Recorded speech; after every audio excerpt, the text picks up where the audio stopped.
Kanye meddling in the election. I don't need nothing else. Every time I'm with you, yo, it's something else. It's a fact, and it's nothing else. Got your hand out, you don't even need a help. Ooh, I don't need nothing else. Every time I'm with you, yo, it's something else. It's a fact, and it's nothing else. Got your hand out, you don't even need a help. Ooh, that's right. I don't need nothing else. That's Apparently Kanye is using some Trump lawyers to get him on the ballots in more states, and Relevant Magazine, shout out to Relevant Magazine, is reporting this as Kanye is an operative for the Trump campaign. I don't know if this is true, but they dropped this article, which I thought was really interesting. Now Kanye is indicating that he's just running to hurt Biden's chances. I don't know how they got that, but there's some speculation and some weird stuff about apparently Kanye using some of the same lawyers to get him on some of the ballots. This week, reports from New York Times all surfaced indicating the last-ditch efforts to get West's name on all state ballots were arranged by the GOP and Trump-affiliated operatives. Even though West is, I don't know what that word is, running against the incumbent as an independent, this sparked speculation that instead of a sincere bid for the White House, Republican operatives were attempting to use West's bid to appeal voters away from Biden in most states.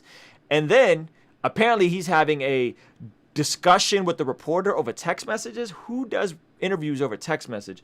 That's weird. Amid various reports, the Republican Trump-affiliated political operatives are trying to get Kanye onto various states. Asked about that directly, West said that rather than running for president, he was walking, quickly adding that he was walking to win. When the reporter pointed out West will not be on enough ballots to secure the necessary electoral votes for actual win, West responded, "I'm not going to argue with you. Jesus is king." Wow. Okay. So if they're really, if the Trump campaign is really propping up Kanye and gassing him up, or maybe they're saying, hey, you help us win in 2020, we'll help you in 2024. I don't know. I don't know what's going on.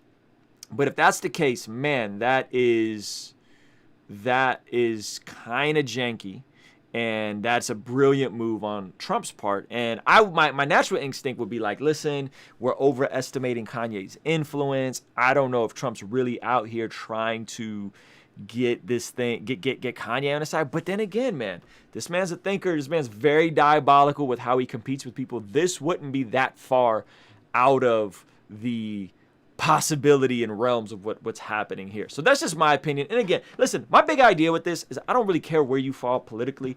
To me, I'll just keep saying it. This is why we can't have nice things. We are in just a mess of what's going on politically. We're in a mess of what's going on with this COVID thing. A lot of these wedges have been driven deeper and deeper and deeper. And I don't know who's going to win this thing. It could go either way. But I'll tell you this. I don't really care. I don't really care. I don't think that Biden is going to hurt God.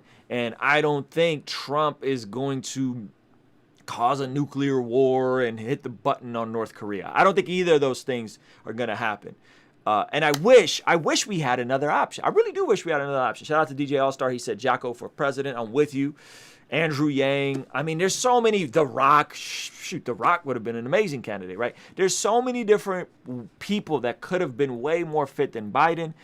And even in the last primary, they had so many people who could have been more fit than Trump that they had on the ballot that were reasonable candidates. And yet the people chose who they chose.